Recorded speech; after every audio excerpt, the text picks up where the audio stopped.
आदाब बच्चों, जैसा कि आप सबको पता है मैं मनान आज़ाद आपका उर्दू का मुदर्रिस यानी टीचर, ठीक है, जो जेके बूसवाला की जानिब से आपको उर्दू पढ़ाता है। बहुत सारी क्वेरीज आई थी कि सर गज़लियात कैसे कवर करें और गज़लियात की तशरीह कैसे करें, कितने पेज पे तशरीह होनी चाहिए, शायर का हवाला देना है या नहीं देना है, ऐसे सारे बहुत सारे डाउट्स आए हैं स्टूडेंट्स के। तो हमने इस बार फिर एक वन शॉट सीरीज जिसका नाम गन शॉट रखा है हमने, जिसमें जीरो से हीरो तक का सफर हम आपको कराएंगे, ठीक है। और मैं आपके गज़लियात अव्वल से लेकर आखिर तक आपको पढ़ाऊंगा, ठीक है। और जितनी भी चीज़ें उसमें तशरीह से मुतल्लिक हैं या शोरा से मुतल्लिक हैं उसको आपको बताऊंगा, ताकि आपके लिए इम्तिहान में आसानी पैदा हो। और उसके अलावा आज का जो हमारा टॉपिक है और आज शुरू जो हम कर रहे हैं वो मीर तकी मीर और ख्वाजा हैदर अली आतिश के साथ शुरू कर रहे हैं। उनकी हालत ज़िंदगी के साथ साथ उनकी शायरी पर भी नज़र करेंगे। तो शुरू करते हैं। आदाब बच्चों, उम्मीद है आप सब खैरियत से होंगे, आफियत से होंगे। तो मैं मनान आज़ाद आपका तहे दिल से इस्तकबाल करता हूँ। हमारा जो बेसिकली एक कोर्स चला है जिसको हमने गन शॉट का नाम दिया है, यानी वन शॉट्स। और जी हम क्या करेंगे इस वन शॉट में, बेसिकली हम जो हमारे टॉपिक्स हमने जो पहले कवर किए हैं इन डिटेल, उनको हम एक क्विक रिकैप उनका करेंगे, बेसिकली उनको रिवाइज करेंगे। कोशिश करेंगे कि हम जितना कम टाइम हो सके उतने कम टाइम में ज्यादा से ज्यादा चीजें रिवाइज कर सकें बेसिकली। तो आप लोगों को जाहिद सर ने कुछ चीजें पढ़ाई होंगी। मैं आपका गजलियात वाला हिस्सा आज से शुरू कर रहा हूँ, ठीक है। तो गजलियात में आपको पता होगा कि पहले एक नोट है, गजलों का एक नोट है, उसके बारे में हम कुछ गुफ्तगू करते हैं अभी कुछ देर के लिए। और उसके बाद मैंने आज दो शायरों को आज उठाया है, बेसिकली एक मीर तकी मीर साहब है, एक ख्वाजा हैदर अली आतिश साहब है। इनकी गजलें हैं। आपको मैंने इसमें बेसिकली तशरीह भी आज तशरीह ही लेकर आया हूं, ताकि वक्त हमारा बचे, ठीक है। और कुछ और मानी होंगे उससे मुंसलिक, उस शेर से मुंसलिक, तो हम उसको डिस्कस करेंगे, ठीक है। बाकी आपके ना वक्त बचाने के लिए आपका बेसिकली मैंने तशरीह वहीं से लिख कर लाई है, ठीक है ना। तो जनाब हम पहले फर्स्ट थिंग फर्स्ट, पहले हम बात करते हैं गजल की। जब हम बात कर रहे थे, जब हमने डिटेल में जब हमने चैप्टर्स पढ़े थे, अब शायद उन बैचेस में होंगे नहीं, मगर खैर हमने कुछ चीजें पढ़ी थी। जैसे एक चीज पढ़ी थी हमने मतला, ठीक है, मैं उन पे आज बात करूंगा। एक हमने पढ़ी थी मक्ता, ठीक है। एक हमने पढ़ा था रदीफ, एक हमने पढ़ा था काफिया, ठीक है। और हमने पढ़ा था बहर, ठीक है। तो ये कुछ चीजें ऐसी हैं जो, और हमने पढ़ा था तखल्लुस, ठीक है। तो इन चीजों पर मैं थोड़ी सी गुफ्तगू करूंगा, ताकि आपको गजल के मुतालिक कुछ बेसिक बेसिक चीजें मैं रिवाइज करा दूं, ठीक है। देखिए गजल, ये इन सब चीजों पे जाने से पहले सबसे पहले इसके मानी पर जाते हैं, इसके मानी पर जाते हैं, यानी इसका मतलब क्या है। देखिए गजल के काफी अलग अलग मानी निकालते हैं लोग, है ना। अलग अलग जो माहिर लिसानियात हैं, जो जबान के माहिर हैं, बेसिकली वो अलग अलग तरीके से इसको इंटरप्रेट करते हैं।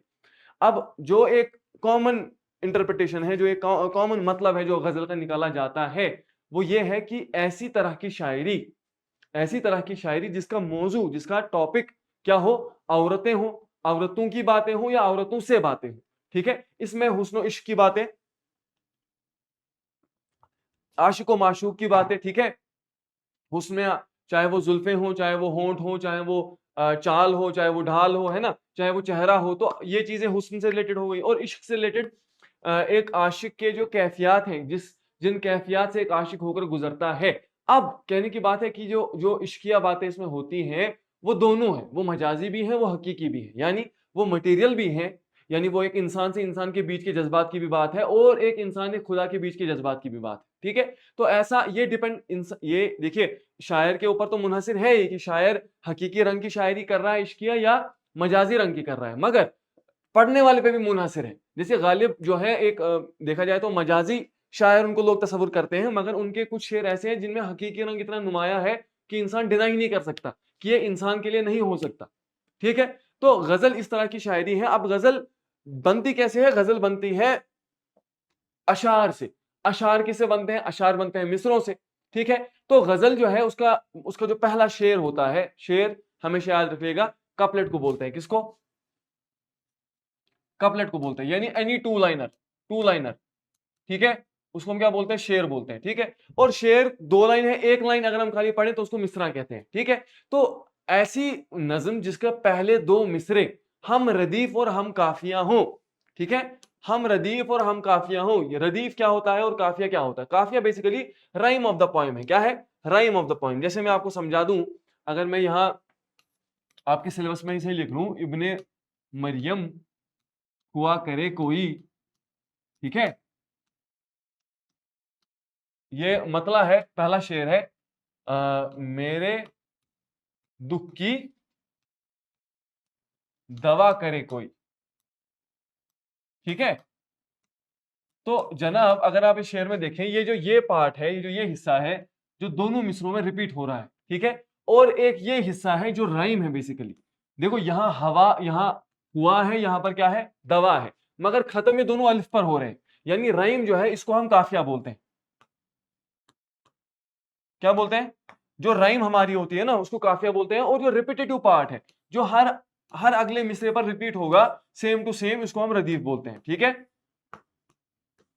ठीक है, तो हम काफिया और हम रदीफ जिसका पहला शेर हो, ठीक है, दोनों मिसरे हो, और उसको हम मतला कहते हैं, ठीक है, मतला कहते हैं। अब अगर ये दोनों मिसरे हम रदीफ और हम काफिया नहीं है तो वो मतला नहीं कहलाएगा। इस बात को लिख लीजिएगा कि मतला तभी होगा गजल का जब उसके दोनों मिसरे, पहले पहले के दोनों मिसरे, पहले शेर के दोनों मिसरे हम रदीफ और हम काफिया हो। हम रदीफ और हम काफिया मतलब सेम रदीफ में सेम काफिये में हो, ठीक है, दोनों मिसरे। आप देखो इसके आगे जो अगला शेर है, बक रहा हूं जुनू में क्या क्या कुछ, ये पहला मिसरा है, इसमें रदीफ है ना काफिया है, ठीक है।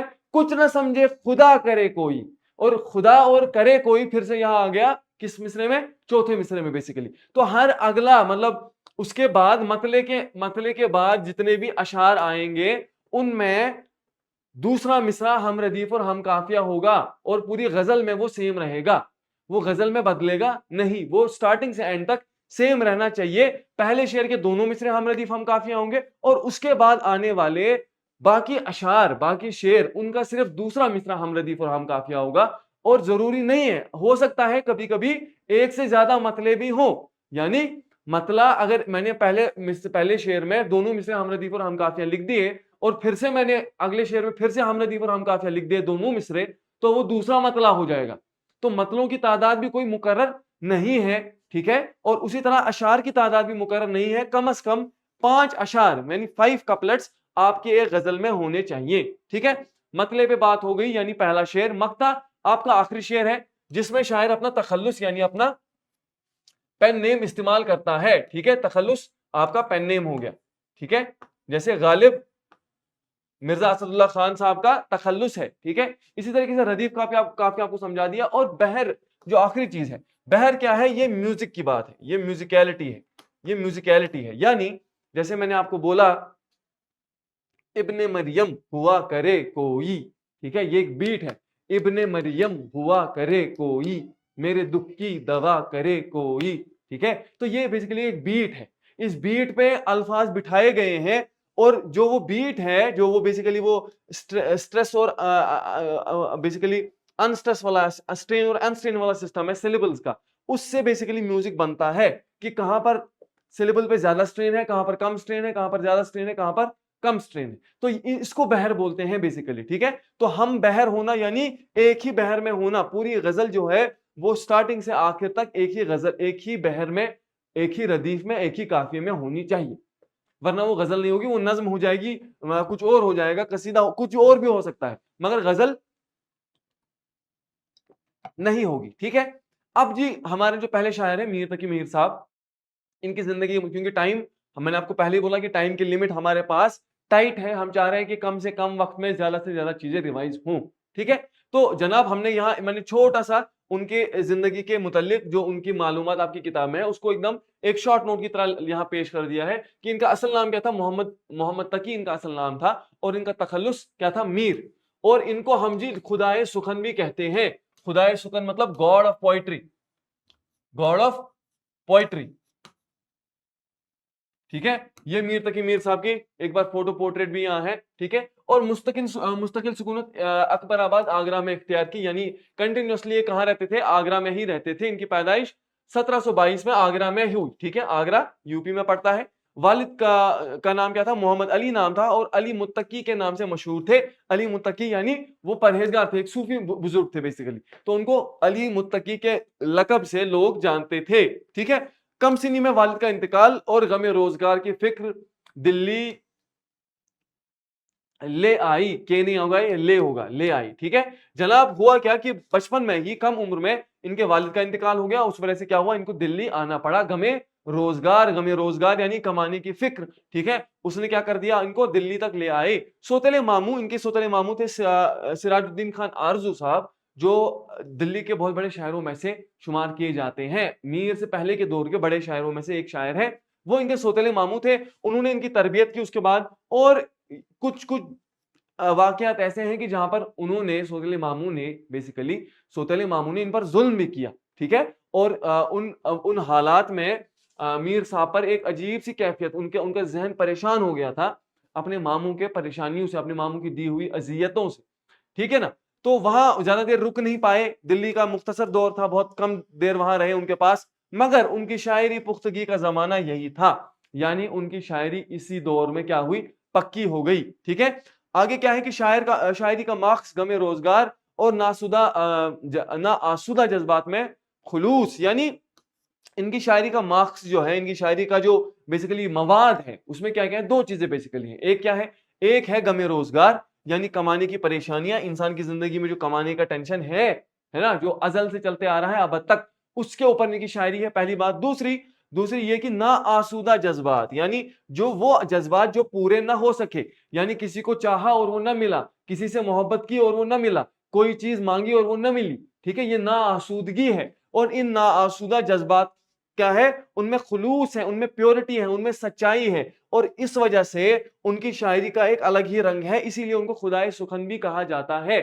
ठीक है, अब हुई ट्रेजेडी ये कि ये दिल्ली दिल्ली तक तो आ गए आगरा से, है ना, गमे रोजगार के चक्कर में, मगर ये हुआ कि मुगलिया सल्तनत का जवाल इसी वक्त के दौरान 1882 में 1782 में होना शुरू हो गया, यानी मुगल एम्पायर जो है वो डिक्लाइन पे चली गई है ऑलरेडी, और ऑलरेडी जो है दिल्ली जो है उजड़ रही है, और लखनऊ की जो बज्म है, लखनऊ की जो का जो दबिस्तान है, वो एस्टैब्लिश हो रहा है। उसको आसिफुद्दौला और क्या नाम है इसका, आसिफुद्दौला जैसे लोग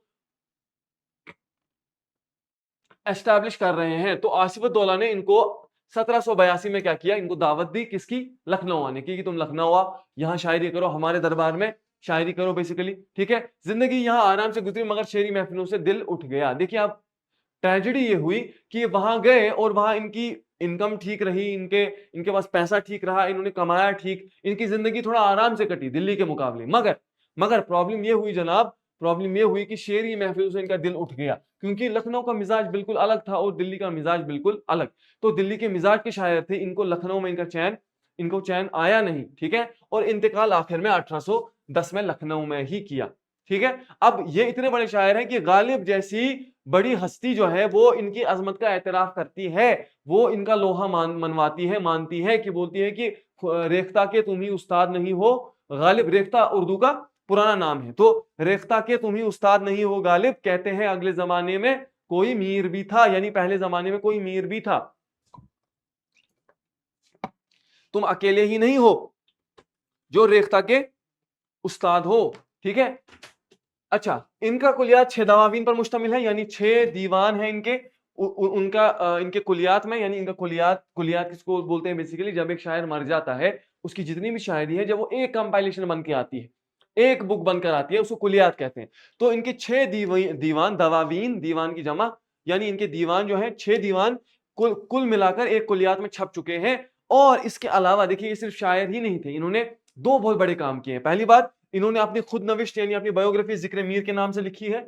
दूसरी चीज, इन्होंने उर्दू शुअरा का पहला तज़किरा, यानी उर्दू के जो शायर हैं, उन शायरों का तज़किरा क्या होता है, जिसमें ऐसी किताब जिसमें बेसिकली एक दौर के, एक वक्त के जो शायर हैं, अदीब हैं, उनका जिक्र किया जाए, उनकी पर्सनैलिटी के बारे में चीजें लिखी जाए, उनकी शायरी का कोई नुस्खा पेश किया जाए, ताकि ना एक हिसाब से एन्यूमरेशन है कि इस दौर में कौन, अगर मैं इस दौर में लिखूं, मैं जिन जिन शायरों को जानता हूं जो जिंदा हैं, जो लिख रहे हैं, तो एक तरीके से वो एक तरीके का तज़किरा होगा। ठीक है, तो इन्होंने उर्दू का पहला तज़किरा लिखा है, बहुत इंपॉर्टेंट फैक्ट है ये, जिसका नाम निकातुश शौरा था। ठीक है, तो जनाब ये मीर तकी मीर का तारुफ हो गया है ना, मीर तकी मीर के बारे में आपको जानकारी थोड़ी सी हो गई कि जनाब कहाँ से थे, क्या थे। अब देखिए इनकी गजल का जो पहला शेर आपकी किताब में है कि हमारे आगे तेरा जब किसू ने नाम लिया, दिले सितमज़दा को हमने थाम थाम लिया। तो तशरीह क्या लिखी है, देखिए तशरीह लिखी है कि शायर कहता है कि जब भी किसी ने महबूब का नाम मेरे सामने लिया तो मेरा जख्मी दिल तड़प उठा, इसकी कैफियत बेकाबू होने लगी। इसने बड़ी मुश्किल से अपने दिल को संभाला और ज़ब्त से काम लिया ताकि मेरा राज ज़ाहिर न हो। यानी एक तो ये तो समझ आ ही गया आपको, वो बहुत सिंपल लैंग्वेज है कि शायर के सामने जब उसके महबूब का किसी ने नाम लिया, ठीक है, यानी फलानी बंदे के महबूब का नाम एबीसी है, ठीक है, अब वो बंदा कहीं चल रहा है या कहीं भी बैठा है और फलानी ने इसी एबीसी का नाम बोला, ठीक है, तो वो नाम सुनकर शायर के दिल पर जो कैफियत तारी हुई है, बेसिकली उसको जो फील हो रहा है वो वही कहना चाह रहा है कि हमारे आगे तेरा जब किसू ने नाम लिया, मेरे आगे जब तेरा किसी ने नाम लिया तो दिले सितम जदा, वो दिल जिस पर सितम हुए हैं, जिस पर सितम हुए हैं, यानी जिस पर जुल्म हुए हैं, ठीक है, यानी शायर को असल में वो तमाम सितम, वो तमाम जुल्म, वो तमाम मजालिम याद आ रहे हैं जो उसके महबूब ने उस पर किए हैं, जस्ट उसका नाम सुनकर, है ना। कहते हैं ना कि सांप का डसा हुआ रस्सी से भी डरता है, सुना है आपने, सांप का डसा हुआ रस्सी से भी डरता है, जिसको सांप ने डसा हो ना, वो रस्सी भी कहीं लटकी हुई देखता है उसको लगता है सांप है। तो ये वही बात है कि किसी ने भी उसका नाम या किसी कोई, या इसको अहमद फराज साहब कहते हैं, हमको अच्छा नहीं लगता कोई हम नाम तेरा, हमको अच्छा नहीं लगता कोई हम नाम तेरा, कोई तुझसा हो तो फिर नाम भी तुझसा रखे, ठीक है। तो कोई हम नाम भी अगर शायर के सामने आ जाता है उसके महबूब के नाम का, तो उसका दिल जो है वो बेचैन है, बेकरार होने लगता है, तड़पने लगता है, उसको वो सारे जुल्म सितम याद आने लगते हैं, ठीक है। अब देखिए आगे आगे जो एक सिफत बताई गई है, ये हमारे मशरिकियत की पैदाइश है। मशरिकियत यानी ईस्टर्न ओरिएंटलिज्म, ठीक है, हमारा जो ईस्टर्न एथिक्स है उसमें माशूक को, महबूब को हमेशा एक जालिम दिखाया गया है, ठीक है। ये शुरुआत से उर्दू, ये असल में फारसी से आया है, फारसी में अरबी से आया है, ठीक है, और उर्दू में भी इसी तरीके से आगे प्रोपोगेट होता रहा है। तो अब जनाब बोल रहे हैं कि क्या बोल रहे हैं कि महबूब हमेशा जिद और गुरूर से पेश आया और उसने कभी सीधे तरीके से मेरा सामना नहीं किया, यहां तक कि जब मैंने सलाम किया तो उसका जवाब भी सीधे तरीके से न दिया, बल्कि बेरुखी और तुर्शी से जवाब दिया। यानी बेसिकली हुआ ये कि कहते हैं ना, कुछ लोग ऐसे होते हैं जिनसे कितनी भी सीधी बात कर लो वो आपको टेढ़ा ही जवाब देंगे, और कुछ लोग ऐसे होते हैं जिनको कितना भी टेढ़ा बोलो वो सीधा ही जवाब देते हैं, ठीक है। तो जनाब ये जो महबूब है इसका मसला ये है कि वो कजरविश है, वो टेढ़ा रास्ता चलता है, ठीक है, वो सीधा सीधा रास्ता नहीं चलता किसी की तरफ, वो टेढ़ा टेढ़ा चलता है। तो अब मसला ये है कि न तो वो रास्ते में कभी मुझसे मिला, ठीक है, न कभी रास्ते में हमारा आमना सामना हुआ, और न अगर कभी हुआ भी तो मैंने जो सलाम पेश किया उस सलाम का भी सीधा सीधा जवाब नहीं दिया गया, समझ रहे हैं आप, उस सलाम का भी जवाब सीधे सीधे नहीं दिया गया। तो वो कज रविश ना मिला रास्ते, या तो ना तो मुझसे रास्ते में मिला, ना उसने मेरा सीधे सीधे सलाम लिया, ठीक है। आगे देखते हैं, मेरे सलीके से मेरी निभी मोहब्बत में तमाम उम्र में नाकामियों से काम लिया। अब देखिए इसकी तशरीह क्या है कि शायर अपनी मोहब्बत, मुशायर नहीं होगा शायर होगा, शायर अपनी मोहब्बत के तौर तरीके बयान करता है, कहता है कि मैंने इश्क में सलीके से जिंदगी गुजारी मगर मेरी किस्मत में नाकामियां ही आई, मैंने सारी उम्र अपनी नाकामियों को बर्दाश्त करते हुए इश्क को निभाया, ठीक है। मगर कहने की बात यह है कि शायर कह रहा है कि जितनी भी नाकामियां मुझे इश्क में हुई हैं, मैंने इश्क का साथ नहीं छोड़ा, मैं इन नाकामियों को साथ लेकर चला हूं, मैंने इन नाकामियों से काम लिया है, ठीक है। अब दूसरा मानी देखिए इसका क्या खूबसूरती क्या है, दूसरा मानी देखिए, दूसरा मानी बोल रहा है कि मेरे सलीके से, ये मेरा सलीका था, मेरा तरीका था कि मैं मोहब्बत में निभा पाया, ठीक है, वरना, और मेरा सलीका क्या है कि मैंने नाकामियों से काम लिया है, मैंने अपने फेलियर्स को अपनी स्ट्रेंथ्स बनाया है, जो आप लोगों को भी करना है अपनी जिंदगी में, अपनी कमजोरियों को अपनी ताकत बनाओ।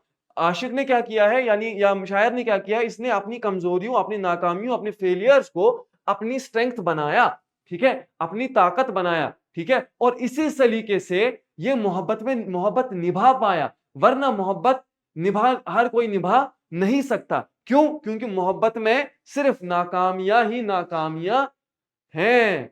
वो किससे आपको समझ आया कि तमाम उम्र में नाकामियों से काम लिया, यानी नाकामियां सिर्फ इश्क का मुकद्दर हैं, ठीक है? तो नाकामियां इश्क का मुकद्दर तो है, मगर शायर ऐसा ना ऐसी चाल चलता है, शायर ऐसा समझदार है कि वो अपनी नाकामियों को अपना एक आशिक बेसिकली अपनी नाकामियों को से अपना काम निकालता है और इश्क का साथ नहीं छोड़ता, ठीक है? अगरचे गोशा गजी हूं मैं शायरों में मीर, पे मेरे शेर ने रोए जमीन तमाम लिया। यानी अब ये जो है ये ताल्ली का शेर है, याद रखिएगा। ताल्ली उसको बोलते हैं जब एक शायर अपनी अपनी तारीफ करे, अपनी सुखन की तारीफ करे, अपनी शायरी की तारीफ करे, ठीक है? तशरीह क्या है कि शायर अपनी शोहरत का जिक्र करता है, वो कहता है कि अगरचे मैं शायरों की महफिलों से अलग थलग रहता हूं और गोशा नशीन हूं, लेकिन मेरी शायरी ने दुनिया भर में शोहरत हासिल कर ली है। मेरे कलाम ने रोए जमीन रोए जमीन पर अपना असर छोड़ा है, यानी पूरे जमीन के चेहरे पर, पूरी अर्थ पर, पूरे ग्लोब पर मेरा नाम छाया हुआ है, लिखा हुआ है। और इसमें कोई शक नहीं है, खुदाए सुकन ऐसे ही नहीं कहा जाता इनको। तो ऐसा नहीं है कि झूठी तारीफ कर रहे हैं, ये सच्ची तारीफ है। अब इसलिए गोशा गजी कहा है क्योंकि जो मैंने आपको बोला, लखनऊ में जो माहौल था वो इनके लिए साजगार नहीं था, उसमें इनका दिल नहीं लगा और इस वजह से इन्हें शायरों की महफिलों से उठना, उनके साथ उठना बैठना कम कर दिया। मगर उसी बात का एतराफ किया कि अगरचे गोशा गजी हूं, अगरचे मैं अकेले तन्हाई में रहने वाला हूं, मगर मेरे शेर ऐसे हैं, मेरी शायरी ऐसी है कि पूरी दुनिया को अपने कब्जे में ले लेती है, ठीक है? ये फिर से ये शेर एक बार आ गया है। तो ये गजल पहली इख्तिताम पजीर होती है। अशार को एक एक शेर को हमने देखा, उनकी तशरीह आपको मैंने पेश कर दी है और उसके अलावा जो मानी है वो मैं और आपके सामने खोल रहा हूं धीरे धीरे। हंगामा गरम कुन जो दिले ना सबूर था, पैदा हर एक नाले से शोरे नशूर था। तो जनाब क्या है कि शायर कहता है कि मेरा दिल बेसब्री और बेचैनी से भरपूर है। हंगामा गरम कुन यानी हंगामा करने पर आमादा है, हंगामा करना चाहता है, शोर मचाना चाहता है, अपनी बेचैनी का शोर मचाना चाहता है। इसी वजह से मेरी हर आह और हर नाला शोर बर्पा कर देता है। दिल की बेचैनी इतनी ज्यादा थी कि सुकून किसी तरह मुमकिन न था। यानी बेसिकली ये बोल रहा है कि मेरी बेचैनी की वजह से मैं आहो फुगा, ठीक है, आहो जारी, आहो फरियाद करने पर मजबूर हूं, हंगामा गरम कुन हूं, यानी मैं हंगामा करने पर आमादा हूं, मैं करना चाहता हूं। कौन करना चाहता है? दिले नासबूर, बेचैन दिल, ठीक है, पैदा हर एक नाले से और मेरे हर एक नाले, मेरी हर फरियाद से एक शोर नशूर, एक कयामत का शोर, कयामत का शोर। आप सोचो ना, कयामत का मैदान जो होगा, हश्र का मैदान जो होगा, जिसमें सारी दुनिया के लोग जमा होंगे, कितना शोर होगा। तो जनाब बोल रहे हैं कि मेरे हर एक नाले से, ये मुबालगा है, मेरे हर एक नाले से, मेरी हर एक फरियाद से शोर नशूर यानी कयामत का एक एक शोर भरपा हो रहा था। इतनी बेसब्री थी मेरे दिल में, मेरे दिल की बेसब्री जब आहो फगा बनकर निकली, तो मेरे हर एक फरियाद, मेरे हर एक नाले में ऐसा शोर था जैसा कयामत के एक एक दिन का शोर हो, एक एक नाले में, ठीक है, एक एक फरियाद में। पहुंचा जो आपको तो मैं पहुंचा खुदा तई, मालूम अब हुआ कि बहुत मैं भी दूर था। शायर मीर तकी मीर फरमाते हैं कि जब मैं अपने आप से दूर था, यानी खुद को पहचानता नहीं था, तो मैं खुदा से भी बहुत दूर था। खुदा को पहचानने के लिए मुझे पहले अपने आप को पहचानने की जरूरत थी। अपने आप को पहचान कर गोया मैं खुदा को भी पहचान गया। मुराद ये कि जब तक इंसान अपने आप को नहीं पहचानता, वो खुदा को भी पहचान नहीं सकता, ठीक है। यानी इसको अल्लाह ताला के नबी ने सल्लल्लाहु अलैहि वसल्लम ने बताया है, मन अरफा नफ्सहू फकद अरफा रब्बहू, जिसने अपने नफ्स को पहचान लिया, उसने अपने खुदा को पहचान लिया, है ना। या जो शबीब रिजी साहब की गजल है ना, कि उसने कितनी लतीफ बात कही, खुद शनासी खुदा शनासी है, जिसने खुद को पहचान लिया उसने अपने खुदा को पहचान लिया। तो वही बोल रहे हैं कि जब तक मैं अपने आप से, ये आप वो वाला आप नहीं है, यू वाला आप नहीं है, ये अपना आप है, जो हम बोलते हैं कि अपने आप को मैंने तकलीफ दी। आप मतलब मैं, यानी पहुंचा जो आपको, जो मैं अपने आप तक पहुंचा, तो मैं खुदा की तरफ पहुंचा, खुदा तई, मैं खुदा के क्लोज पहुंचता गया, ठीक है। मालूम अब हुआ कि बहुत मैं भी दूर था, और मुझे अब समझ आया कि मैं दोनों से बहुत दूर था, मैं अपने आप से भी बहुत दूर था और मैं अपने खुदा से भी बहुत दूर था। अपने आप को पहचाना तो ही मैंने अपने खुदा को पहचाना, ठीक है। आतिश बुलंद दिल की न थी वरना ए कलीम, यकशोला बर के खिरमने सद कोहे तूर था। यहां ये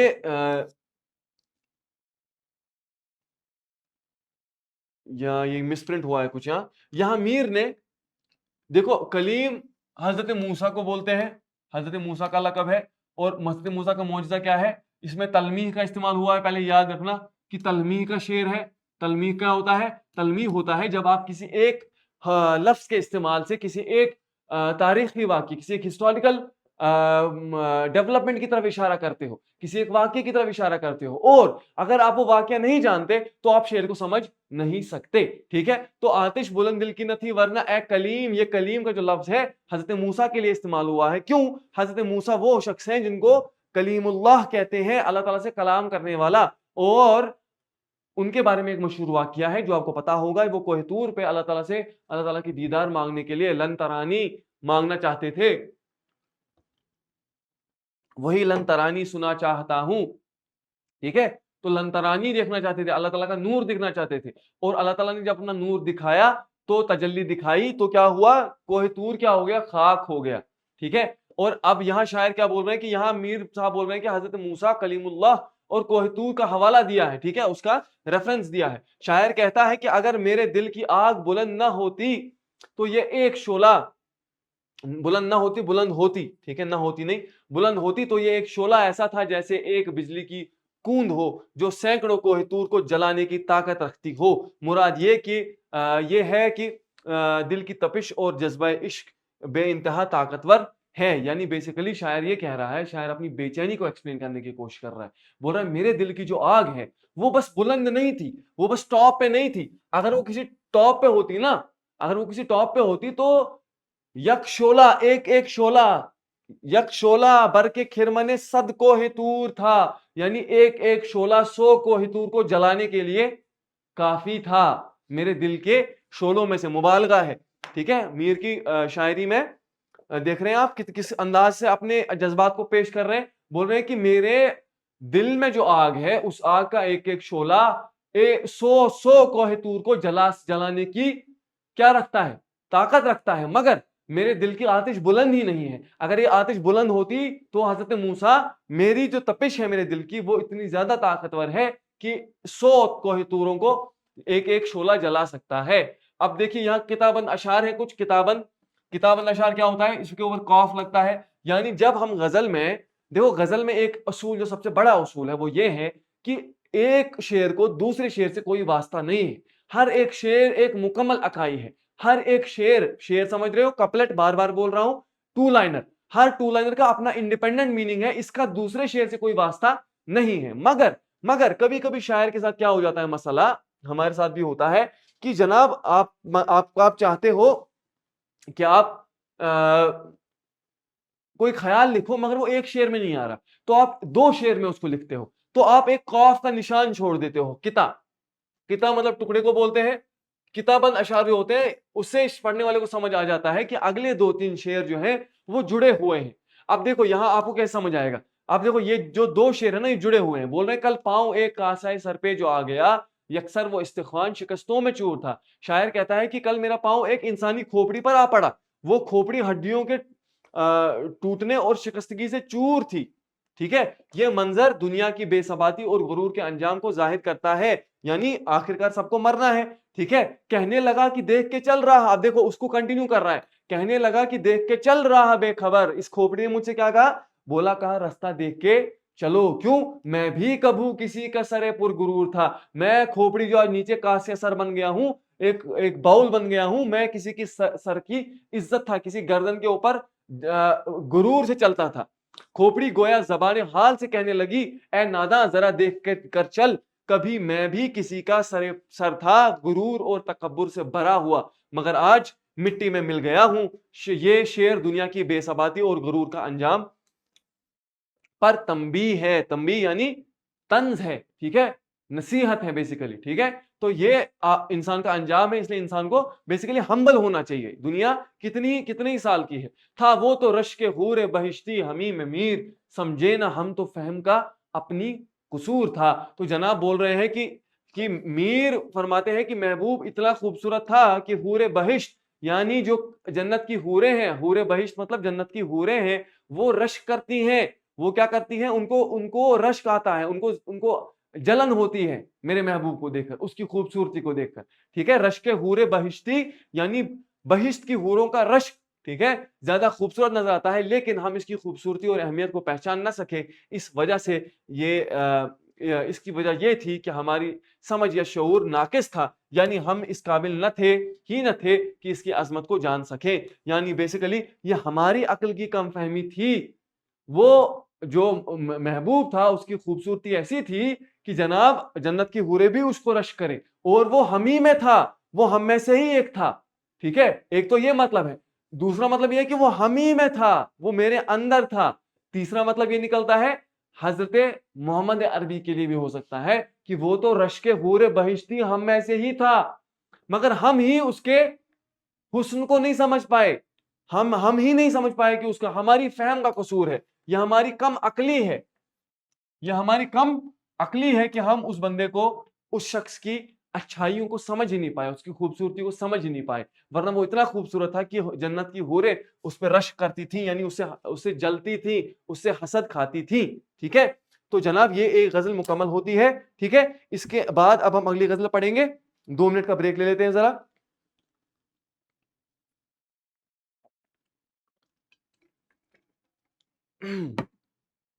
ठीक है।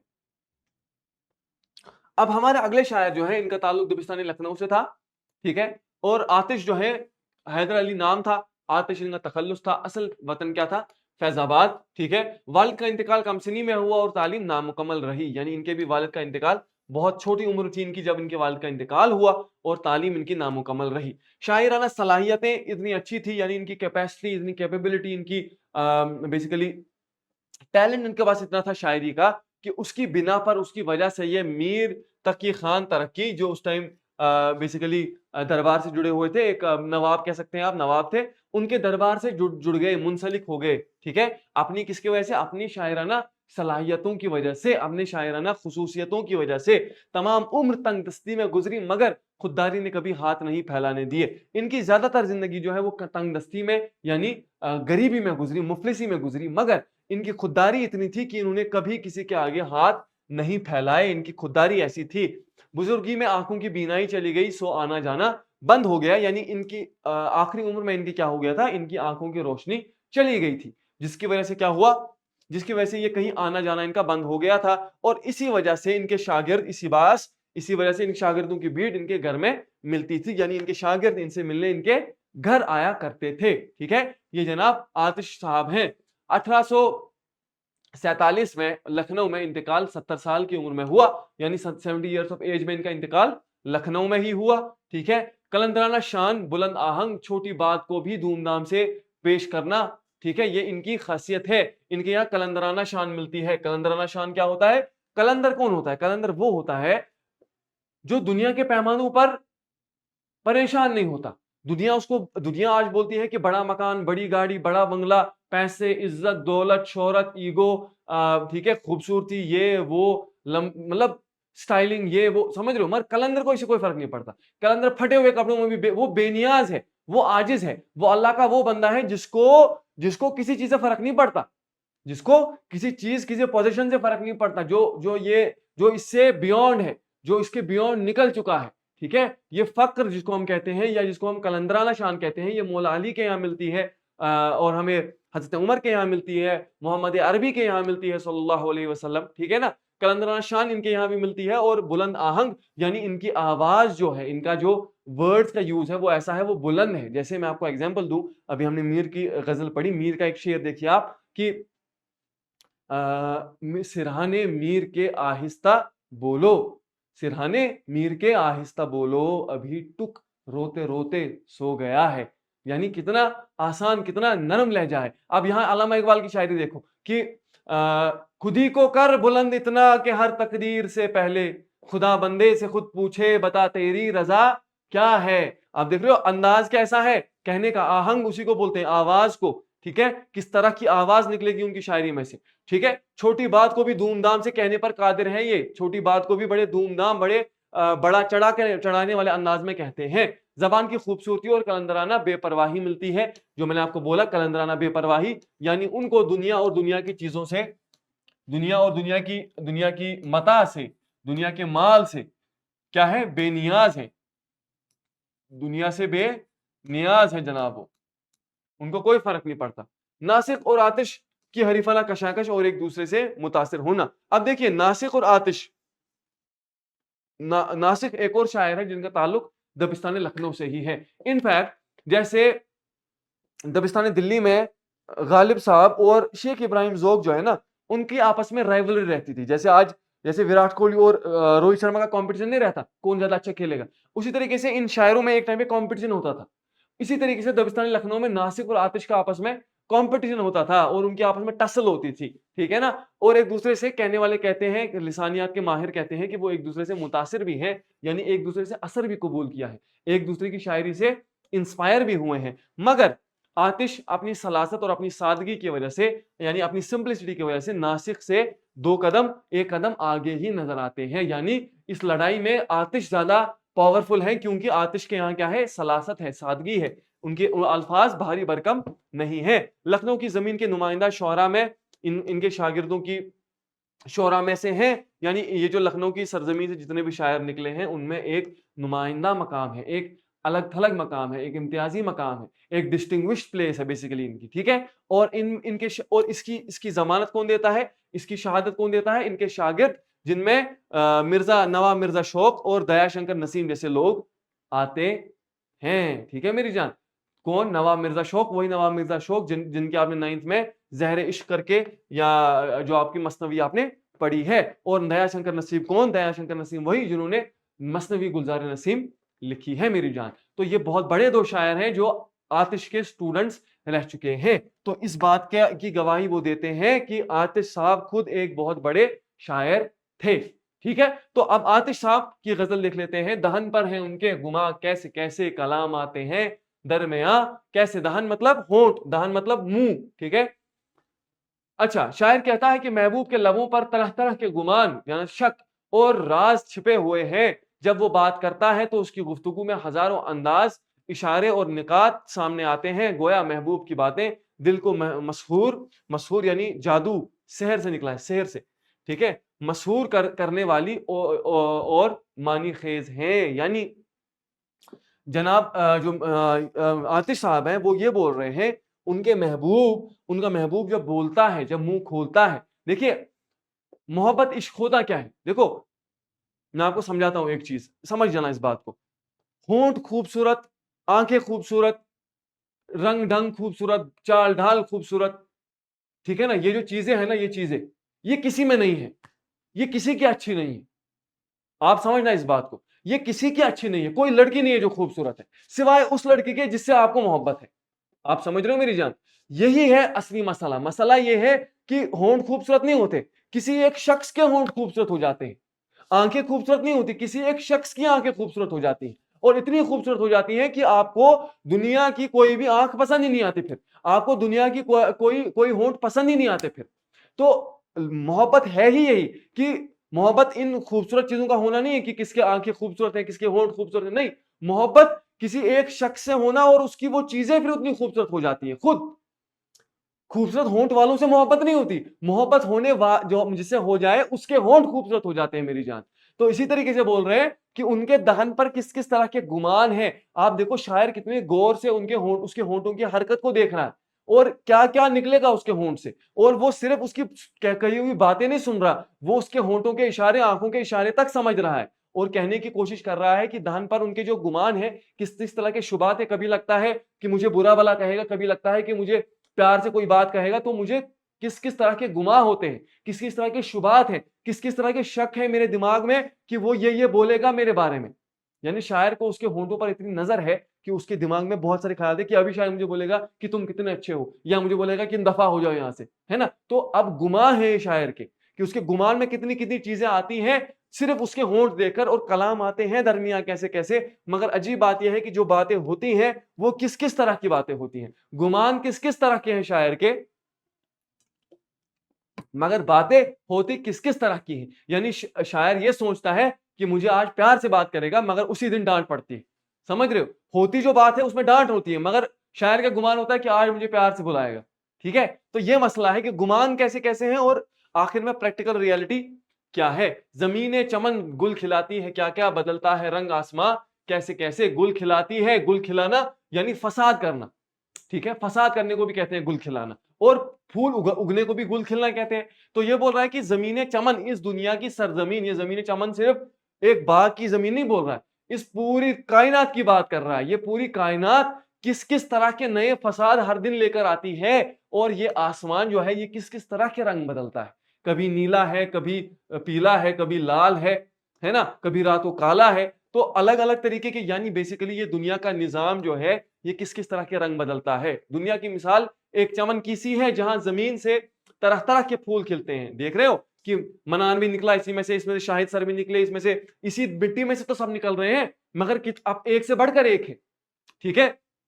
अलग-अलग फूल है, कोई गुलाब है, कोई सुम्बुल है, कोई चमेली है, कोई लाला है, ठीक है? कोई नरगिस है, ठीक है मेरी जान?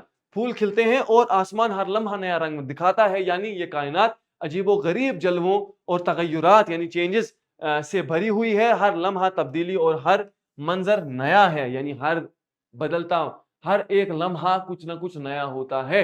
अल्लामा इकबाल का एक शेर है कि ये कायनात अभी नातमाम है शायद, कि आ रही है दमादम सदाए कुन फयकून, यानी ये कंटिन्यूअस एक बनने के प्रोसेस में है। ये कायनात अभी बनकर खत्म नहीं हुई है, ये भी कंटिन्यूअसली बन रही है। एवोल्यूशन भी जिसको हम कहते हैं, इवॉल्व हो रही है। न गोरे सिकंदर न है कब्र दारा, बहुत इंपॉर्टेंट शेर है। मिटे नामियों के निशान कैसे कैसे, यानी शायर कहता है कि कभी दुनिया पर हुकूमत करने वाले अजीम बादशाह जैसे सिकंदर और दारा, दारा एक पहलवान था, ठीक है, एक पर्शिया का, दारा आज अपनी कब्रों समेत मिट चुके हैं, इनके नामो निशान बाकी न रहे। ये शेर दुनिया की बेसबाती, वक्त के तगय्युर को जाहिर करता है कि ये दुनिया जो है ये किसी को बख्शती नहीं है, हर एक का नाम मिट जाएगा। ना मन्नान आजाद का नाम रहेगा, है ना, ना किसी और बंदे का नाम रहेगा। नाम रहेगा, नाम बस नाम रहेगा अल्लाह का, यानी ऊपर वाले का, भगवान का, जिसको भी आप जिसको जिस नाम से भी उसको पुकारते हो, नाम रहने वाला कुल हुमन अलैहा फान, यानी खत्म सब कुछ हो जाएगा सिवाय तुम्हारे खुदा के, तुम्हारे अल्लाह के, तुम्हारे परवरदिगार के चेहरे के, चाहे तुम उसको किसी भी नाम से पुकारते हो, तुम शिव कहो, उसको राम कहो या रहीम कहो, ठीक है। दिलो दीदाओ अहले आलम में घर है, तुम्हारे लिए है मकां कैसे कैसे। शायर महबूब से खिताब करते हुए कहता है कि तुम्हारी मोहब्बत ने हर दिल को, हर निगाह में अपना घर बना लिया है। दुनिया के हर कोने में तुम्हारी याद, तुम्हारा जिक्र आबाद है। तुम्हारे लिए लोगों के दिलों में तरह तरह के मकामात हैं, यानी पूरी दुनिया के लोग तुमसे मोहब्बत करने लगे हैं। इसका महबूब ऐसा है कि उससे मोहब्बत करे बिना कोई रह ही नहीं सकता। ये हकीकी रंग में भी है, ये खुदा के लिए भी ये शेर हो सकता है कि अल्लाह ताला को बोल रहा है कि अल्लाह ताला के जलवे किस किस तरह के हैं, और दो ही जगह अल्लाह ताला रहता है। एक या तो तुम्हारी आंखों में, ठीक है, दीदा यानी आंखों में, तुम जो भी मंजर देखते हो उसमें तो खुदा ही है ना, उस हर मंजर में तो खुदा ही नजर आता है इंसान को। और दिल में, या तो दिल में किसी के हो या तो किसी की आंखों में हो, यानी तुम्हारे लिए कैसे कैसे मकान है, लोग किस किस तरह के घरों में रहते हैं, मगर तेरे घर बड़े नायाब, बड़े अनोखे हैं। या तो किसी की आंखों में बसा हुआ है या तो किसी के दिल में बसा हुआ है, ठीक है, और हर तरफ तेरे ही जलवे नजर आते हैं। गमो गुस्साओ रंजो अंदो हो हरमा, हमारे भी हैं मेहरबान कैसे कैसे। शायर अपनी जिंदगी की हकीकत बयान करता है कि गम, गुस्सा, रंज और महरूमी, ठीक है, नाकामी और अंदोह यानी सदमे भी हमारे दोस्त और साथी बने हुए हैं। जिंदगी हमें तरह तरह की तकलीफात देती है और दुख हमारे साथ मेहरबानियों की तरह जुड़े रहते हैं। यानी एक आशिक का मुकद्दर भी है कि आशिक के मुकद्दर में सिर्फ यही चीजें हैं, या तो सदमे हैं, या तो गम है, या तो गुस्सा है, या तो क्या है, अंदोह है, सदमे है, ठीक है। तो शायर की मेहरबानी क्या है, ये मसाइब, ये मुसीबतें ही उसकी मेहरबानी बन जाती हैं। यानी जैसे हम एक वो कहते हैं ना कि अल्लाह ताला तुझ पे मेहरबान है, तुझे बहुत कुछ देता है। आशिक के लिए मेहरबानी क्या है, उसके ऊपर जो जुल्म सितम हो रहे हैं। इसमें मैंने एक शेर कहा था, अपनी एक गजल में एक शेर था कि जनाब, शेर यूं था कि यही गम तो मुझको अजीज है, यही गम तो मुझको अजीज है, ये दवा शिफा तो रकीब है। यही गम तो मुझको अजीज है, ये दवा शिफा तो रकीब है। तू मेरी तड़प का शुमार कर मेरे मेहरबान न करीबा, तू मेरी तड़प का शुमार कर मेरे मेहरबान न करीबा, ठीक है। तो ये जो है, जैसे, या फिर वो एक शेर जो काफी मशहूर है कि तुम्हें दिल लगी भूल जानी पड़ेगी, मोहब्बत की राहों में आकर तो देखो, तड़पने पे मेरे ना फिर तुम हंसोगे, कभी दिल किसी से लगा कर तो देखो, ठीक है। तो वही बोल रहा है कि जनाब कि हमारे एक आशिक का मुकद्दर यही सारी चीज़ें बन जाती हैं, ठीक है? तो इसी के साथ मैं ये इख्तिताम पज़ीर करता हूँ आज का सेशन। इंशाअल्लाह हम अगले सेशन में मिलेंगे, ऊपर वाला ने चाहा तो अगली 2 गज़लों के साथ हम अगली क्लास में मिलेंगे और इसी तरीके से ये हमारी कम्युनिटी के बारकोड्स हैं, आप जॉइन करना चाहें तो इनको स्कैन कर सकते हैं, ठीक है? बाकी अल्लाह आप सबको कामयाब करे, आपका हामी और नासिर हो। बहुत-बहुत शुक्रिया हमारे साथ जुड़ने के लिए और जल्द आपके अगले लेक्चर के साथ मैं आपके सामने हाज़िर होगा और इंशाअल्लाह उसको भी इसी तरीके से तशरीह के साथ कवर करेंगे। मैं ग़ज़लियात वाला हिस्सा आपका इंशाअल्लाह मुकम्मल करवा दूँगा। बहुत-बहुत शुक्रिया।